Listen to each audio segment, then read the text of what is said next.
Hello, hockey fans. Austin here with today's day after discussion of Edmonton's 6-1 thumping of the Dallas Stars. Though I did talk about it in the post-game fan reaction yesterday, I think the score wasn't really reflective of how the game was played and how well Dallas actually controlled many aspects of the game, especially at 5-on-5.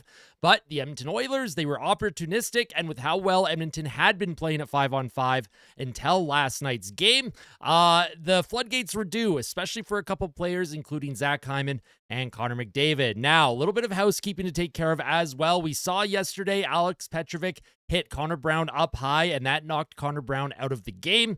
As of today, which is May 26th at 11:30 a.m., Connor Brown was not on the ice, and I would imagine he was likely out for the rest of this series. I'm just speculating, and I don't like to speculate on the types of injuries players have because it just creates internet drama sometimes. But because of where the hit occurred, because of how much force looked like hit Connor Brown in the head, I would like to assume that he likely has, at minimum, a mild concussion, and any form of concussion, the time frame is usually minimum 1 week, and that's usually best case scenario, 1 week before you can get back into the game. So that would be 7 days, meaning that he is out for the rest of this series. Now, I could be proven wrong, of course. He might come back before the end of the series, but that's just kind of my thoughts on that. I think Connor Brown, we will not see him the rest of the way, which means Victor Arvidsson, likely the next man up. He would take over on that right wing slot, and I'm assuming Chris Knoblauch would also make some lineup adjustments. So in today's day after discussion, I will talk about the lineups that I would like Chris Knoblauch to go with if Connor Brown is out and they do put Arvidsson in. We'll also discuss what the lineup may look like when Matthias Ekholm returns. He is very close. He was on the ice once again today. Nugent-Hopkins and Trent Frederic, they were both just fine. They were both at practice this morning, so that's a good sign. Frederic went hard into the into the post. Again, Petrovic away from the puck hit Frederic into the goal post, but Trent Frederic's okay. And then you also had Bouchard take Ryan Nugent-Hopkins out. Kind of an awkward play. Some of the replays look like Bouchard may have got his leg tangled up with Nugent-Hopkins' leg. And I see some Oilers fans saying that that was an intentional play to knock Nugent to the boards. I don't think so. Bouchard didn't have his stick. And as a hockey player, if you don't have a stick, sometimes things look strange when you're trying to get body positioning on someone else. I think Nuge is going to be just fine. Just had the wind knocked out of him. But we'll talk about those plays. We'll talk about the projected lineups, and then I'll just discuss some of the fun facts, some of the numbers from the game yesterday, and, kind of through the series as a whole. And then we'll just wrap things up. This is going to be a nice, quick, breezy episode. So grab yourself a snack, hit that like button, subscribe if you're not yet subscribed, as we are flying towards 6,100 subscribers now, which is just crazy to think about. So thank you all for your continued support. Let's jump into what the projected lineups may look like now that Connor Brown is injured and where Victor Arvidsson may slot in. Now, if you look at the top two lines, this is what Chris Knoblauch went to in that third period against the Dallas Stars. He had Draisaitl loaded up with McDavid and Corey Perry, and then he put Evander Kane with Nugent-Hopkins and Zach Hyman. Now, Nuge, Kane, and Hyman, they have played together in the past, and in the playoffs so far this year, they have also had looks together. They drive play. They have a 65% expected goal share when they're on the ice together as a trio. They are a terrific line for Edmonton. That is a great second line. It gives the Oilers the option to load up McDavid, Draisaitl, and Perry. Though, if you really wanted to, you could switch Draisaitl with Nuge and then Hyman with Perry, and then you could go Kane, Draisaitl, Perry if you wanted. There's a lot of different looks that you could do with that top six. Evander Kane has been terrific in the postseason. Yesterday, he had 3 assists. Nugent-Hopkins had a couple more points, and he has been absolutely on fire. And by a couple more points, I mean he had 3 more points.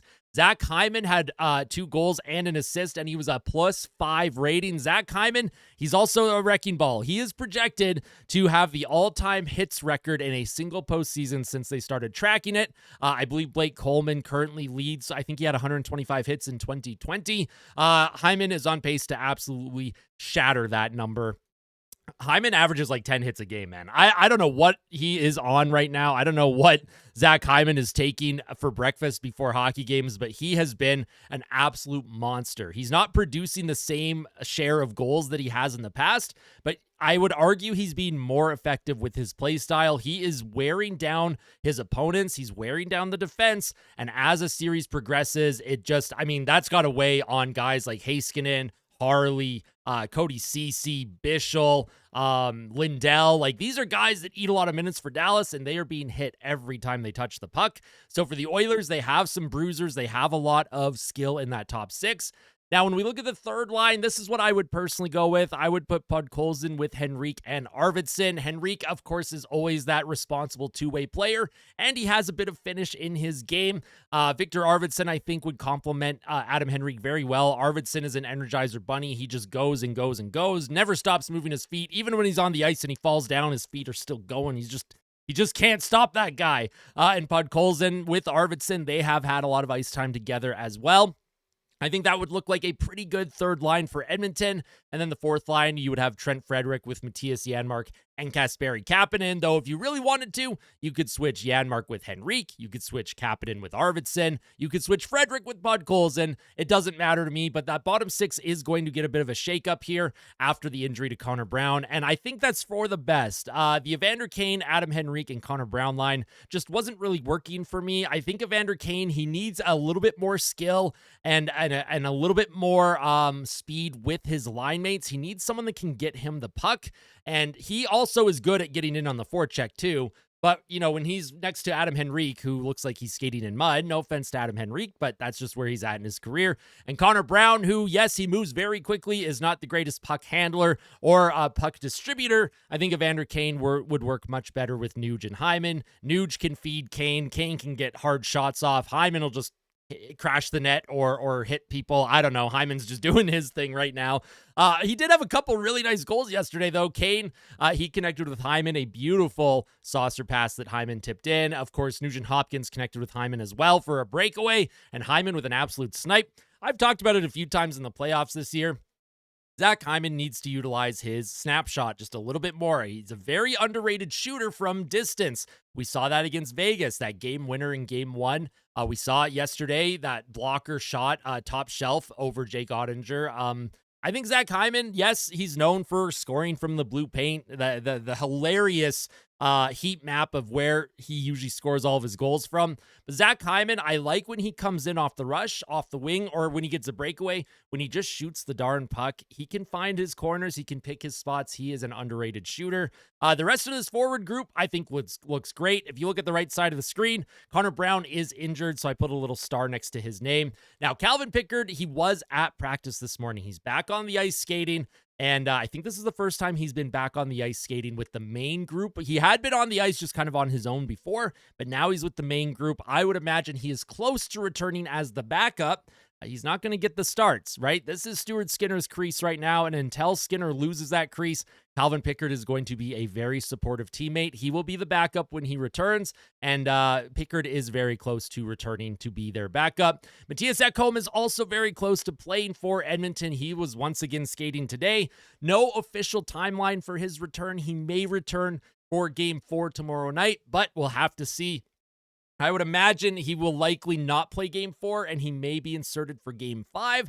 I think they want to give him as much rest as possible, and I think as long as the Oilers are leading in this series, they're probably not going to try and rush Ekholm back. If Edmonton goes out tomorrow and they thump Dallas again and they're up 3-1 in the series, I wouldn't expect Ekholm to play in Game 5 either. If the series is tied going back to Dallas, you may see Ekholm get inserted into the lineup. Now, when he does get inserted, what do? Do you take out one of Edmonton's defense? Or do you go 11-7 and take out a forward? Now, my personal opinion on this is I would prefer the team go with an 11-7 formation. There's a couple reasons why I think that would be important for Edmonton. Number one, it allows Ekholm to, get his feet wet and not have to rely on him in a top six role immediately back from his injury. It would allow Ekholm to, get shifts with different line mates. And it would allow Paul Coffey to see where Ekholm's at in his game and manage his minutes effectively.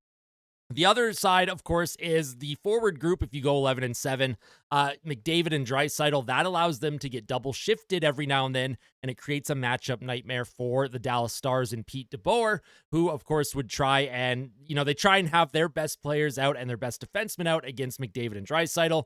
If you win 11-7, that allows Chris Knoblauch a ton of flexibility with, who guys are playing with in the bottom six. Lots of different guys will get more ice time. Some guys will get a little bit less, but it gives the Oilers options. Chris Knobloch is not someone that goes 11-7 often. That was definitely a Jay Woodcroft thing. Jay Woodcroft loved the 11-7. Dallas has gone 11-7 a lot in the playoffs as well. So Pete DeBoer was comfortable doing that earlier when he had players that were out.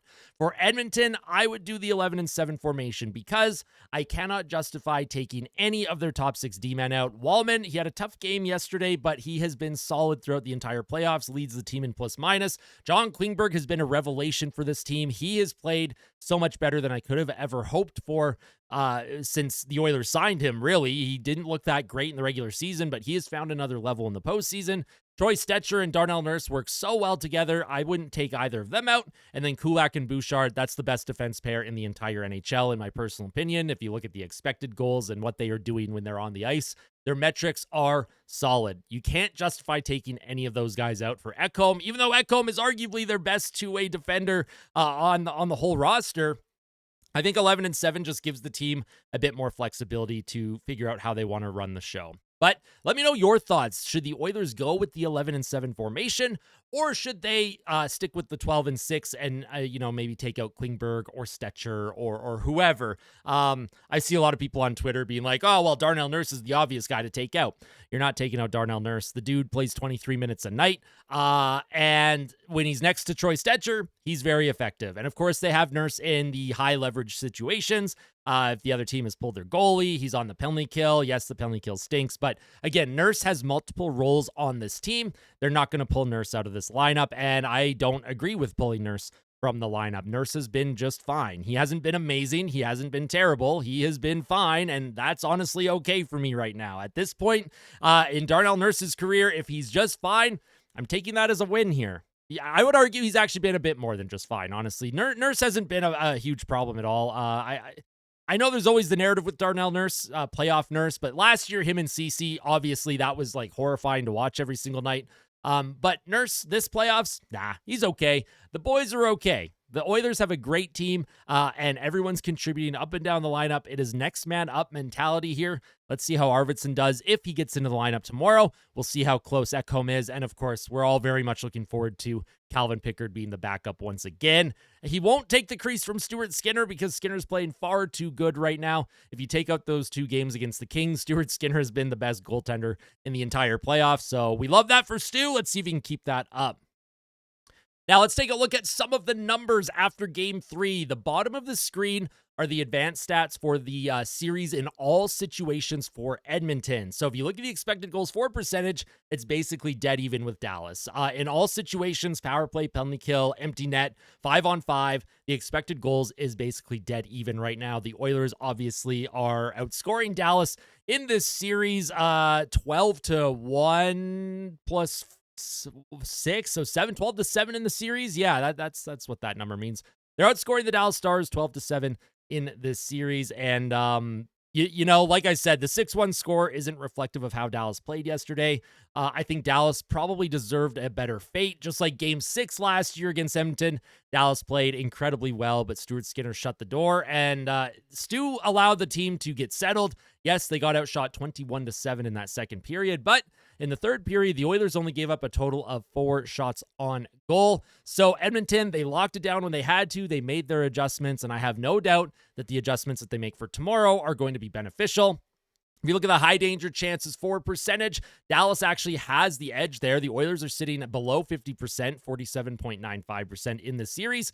And the Corsi for percentage, Edmonton is sitting at 46.30%. So it's kind of ironic that before the series started, I was kind of blasting the Stars as being an ineffective 5-on-5 team. And right now, so far after 3 games, Dallas has had the majority of the shot chances, and they have a slight edge in the high danger chances as well. But the Oilers right now, they're getting some goaltending. They're getting some timely finishing from their top guns. McDavid had a couple goals. Love to see that. And of course, other than the Game 1 collapse for Edmonton, and of course the Game 1 comeback for the Stars, Edmonton has really controlled most of this series. There are certain moments where Dallas completely takes a game over. Dallas yesterday, that second period, it was all Stars. And I think because of the small sample, that fluctuates the numbers a little bit. But I did want to just talk about that because I did talk about Dallas being not very effective at 5-on-5 before this series started. but the numbers are showing that Dallas is actually, they have an edge at 5-on-5 right now. They're just not putting the puck in the net. So for Edmonton, a couple things has to happen here as the series progresses. Number one, start suppressing 5-on-5 shots again. Stu obviously played amazing yesterday. You don't want Stu to have to be that busy every single night. And number two, play your game 5-on-5. After Dallas got down 2-0 yesterday, they became desperate. You could see that desperation in their game. Even when they were down 4 and 5-1 in the third period, Dallas kept pressuring Edmonton's defense. They were hard on the forecheck, very aggressive forecheck. It reminded me of the Florida Panthers yesterday, the way Dallas was playing. Now, because it was a matinee game, maybe you could say the Oilers were just a little bit eepy. That's sleepy, but like a cute term for it. Maybe Edmonton was a little bit eepy, but in any case, Edmonton does have to be much, much better. Yes, they have a 6-1 win, but it was probably a lot closer than I would have liked in terms of how Edmonton was playing. I need Edmonton to really turn it back around, flip the script once again in your favor, take advantage of home ice tomorrow night. Now, for the rest of the numbers, some of the numbers from yesterday and the series as a whole, Nugent-Hopkins in this series has 2 goals, 5 assists in 3 games played versus the Dallas Stars. He continues to absolutely dominate the Stars. Last year in the playoffs, Nuge was massive in that series against Dallas. This year, that has continued. Nugent-Hopkins, 7 points in 3 games. He is the only Oiler to ever have consecutive multi-point games in the first 3 games of a conference final. So that's pretty impressive that Nugent-Hopkins is ahead of literally any other Oiler. Even Gretzky didn't do that with the team somehow. So very interesting stat that I read this morning. So good for Nuge. We love Nuge. He's really turned his game around. This is the best I have seen Nugent-Hopkins play probably in his entire career, honestly. Nugent-Hopkins is playing his best hockey at the best time. Love to see that. Zach Hyman yesterday had 2 goals, 1 assist, and a +5 rating and 10 hits. Yes, Zach Hyman had 10 hits in yesterday's game, a +5 rating, 3 points. Oh my goodness gracious, Zach Hyman. When I did the 3 stars yesterday, I did not mention Zach Hyman. I had a few people comment last night and this morning being like, hey, yo, why didn't you mention Zach Hyman for your 3 stars? I don't know. That shows how many players were, had a say in the win yesterday. Zach Hyman, probably the best player on the ice yesterday for Edmonton. He has been phenomenal in this postseason, and I could not be happier. Zach Hyman, man, if he can keep this going, I don't know how sustainable it is to have the amount of hits that he does every single game, but he's doing what he has to do. He's doing what he needs to do to help the team win, and I'm not going to complain about it. You love to see that. Stuart Skinner finished with 33 saves on 34 shots, a .971 save percentage, and he had a +2.6 goals saved above expected. Stuart Skinner in his career against Dallas has +7 goals saved above expected. Going back to last year, he loves playing the Dallas Stars. He is once again out-dueling Jake Ottinger, who is a phenomenal goaltender over on the other side. But Stuart Skinner, I don't know if it's a mental thing, if Dallas is just one of those teams where as a goaltender, he's like, hey, this is no problem. I'm just going to do my thing. Also, Stuart Skinner, when he walked out of that tunnel to enter Sandman yesterday, he had that swagger as he's going. And I think all Oilers fans collectively knew, okay, Stu, he's locked in. And of course he was. I mean, the only goal that beat him was a tip in by Robertson, which I didn't realize tipped in until after the game. I did think that was Bischel's goal. But for Stuart Skinner, listen, we're not asking for a .971 every night. Of course, I always say it. We just want .900 save percentage, a .905, just league average. And the Oilers have a chance to win every time he does that. Last night, of course, was much better than we could ever hope for.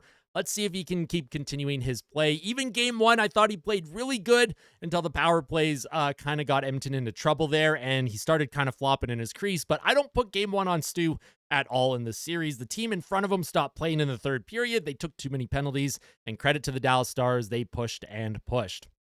Now, next player we'll talk about here is Evan Bouchard. In this series, he has 2 goals, 3 assists, and he's a +3 rating. Evan Bouchard continues to be one of, if not the best player overall in the postseason. Depending how far Edmonton goes, obviously, I'm superstitious. I don't like even talking about it, but I will mention that he should be in the Conn Smythe running. And in my opinion, he would probably get my vote as the Conn Smythe favorite at the moment. There's a lot of hockey to be played. Knock on wood that Edmonton also can just keep finding a way to win and go as far as they can. Evan Bouchard has been terrific. His even strength play, his special teams play. Evan Bouchard, this is the Bouchard that we all know and love. And his defensive play right now is the best we've ever seen out of Evan Bouchard. There's a lot of fans out there that have been hard on Bouchard for a long time. He is silencing the critics, and he is silencing them with authority this postseason. Let's hope he can continue that. We love Evan Bouchard in this household specifically. I'm a big Evan Bouchard defender, always will be. Next player we'll talk about is Evander Kane. Yes, Evander Kane, big power forward for Edmonton, playing his best hockey of his career that I've seen as an Oiler. He's not scoring as much as he did in the past, especially that 2022 playoff run where he was getting hat tricks against the Flames. He had, I think, 5 or 6 goals against LA. But Evander Kane, he had 3 assists yesterday. He was a +1, and he had 5 hits. He has been terrific. He has done everything asked of him. Sometimes he only plays 13 minutes in a game. Sometimes he gets 17 minutes in a game.